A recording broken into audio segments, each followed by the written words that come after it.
Hello दोस्तों, welcome to my channel. आज का जो हमारा वीडियो है ये है परसेंटेज के ऊपर। बहुत सारे गवर्नमेंट एग्जाम में ये क्वेश्चंस आते हैं, खासकर एसएससी सीजीएल में। तो देखो क्वेश्चन क्या दिया है, पहले क्वेश्चन को समझ लेते हैं और सिंपल तरीके से परसेंटेज के क्वेश्चन को सॉल्व करेंगे। चलिए शुरू करते हैं, ठीक है। देखो क्वेश्चन क्या है, mister Amar spend 50% of his monthly income on house hold item.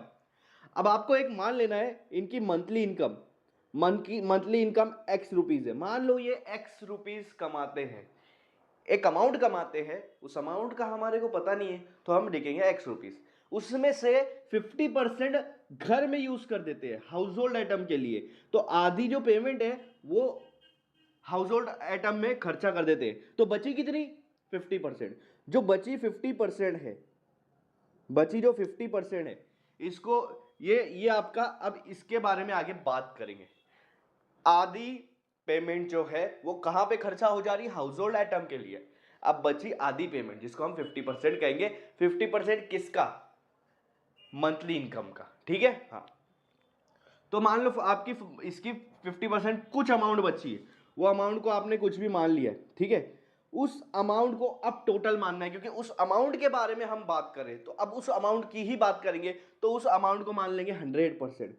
मान लो जो बची हुई इनकम है, अब उसको मान लेंगे ये हमारी कंप्लीट इनकम है, मतलब जो बची है उसके ऊपर, जिसकी हम यहाँ पे आगे स्टडी करेंगे, उसको 100% मान लेना है आपको, 100%, ठीक है। 100% में से 25% खर्चा हो गया, माइनस कर दो। किस पे खर्चा हुआ? ट्रैवलिंग पे। 30% इंटरटेनमेंट पे, ठीक है, और 15% शॉपिंग पे खर्चा हुआ। तो बचा कितना? 100 में से 25 और गया 75, 75 में 30 गया, 45 में से 15 चला गया, तो कितना बच रहा है? 30% बच रहा है, 30%। कितना बच रहा है? 30%। अभी जो बचा हुआ 30% है वो कितना है? 900 के बराबर है। उन्होंने क्या बोला है कि देखो सिंपल सा क्वेश्चन बता देता हूं कि उनकी एक इनकम थी, ठीक है, उस इनकम में से आधा उन्होंने हाउस होल्ड आइटम के लिए खर्चा कर दिया। अब बची हुई आधी इनकम, वो आधी इनकम 100% के बराबर है।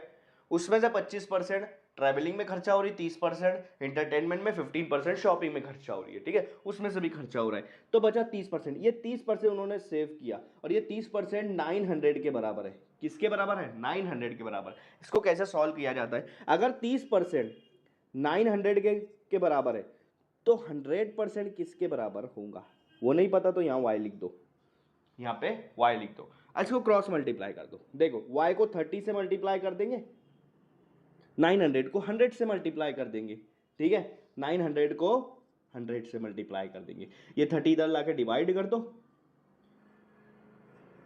यहाँ नीचे डिवाइड हो जाएगा, 0 0 कैंसल, 3 से 90 को कट करेंगे तो 30 आ जाएगा। 30 मल्टीप्लाई 100 कितना आ रहा है? 3000 रुपीज।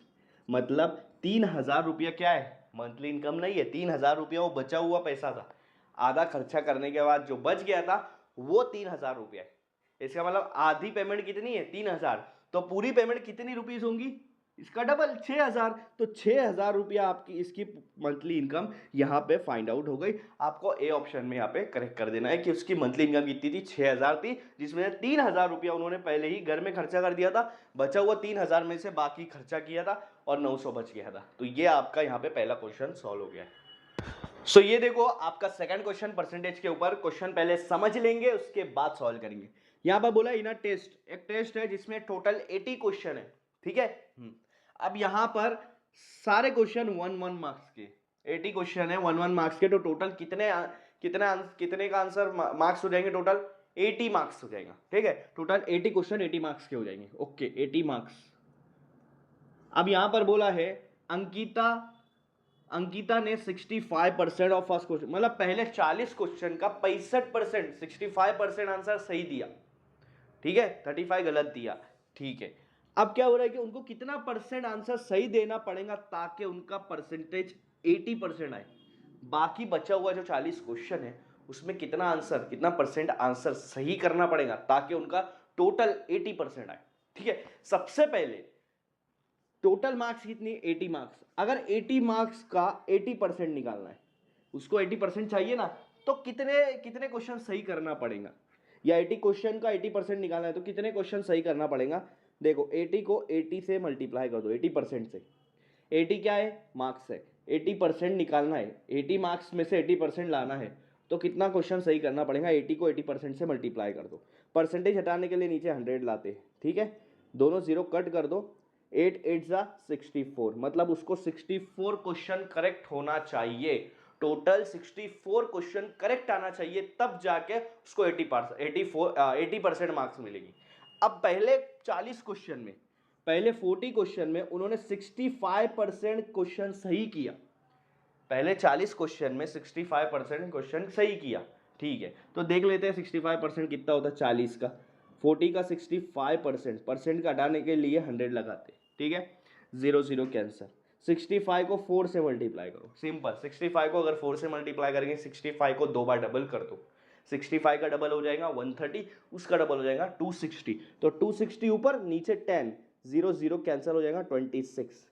और अगर आपको फास्ट करना है दिमाग में, तो एक चीज समझ लो, 40 का 65% निकालना है ना, 40 का 10% कितना होगा, पीछे से एक पॉइंट लगा दो, 4, 40 का 10% 4 होगा, ठीक है, 20% 8, 16, 20, 24, ठीक है, इस तरह से जाता जाएगा, लेकिन हमको कहाँ तक जाना है, 65% तक जाना। तो 40 का 60% कितना होगा, 24 होगा, और 5% आगे आधा, 4 का आधा 2, 24 में 2 मिला दो 26 क्वेश्चन उसने पहले करेक्ट करी, कितना क्वेश्चन करेक्ट करी, 26, लेकिन टोटल कितना करना है, 64।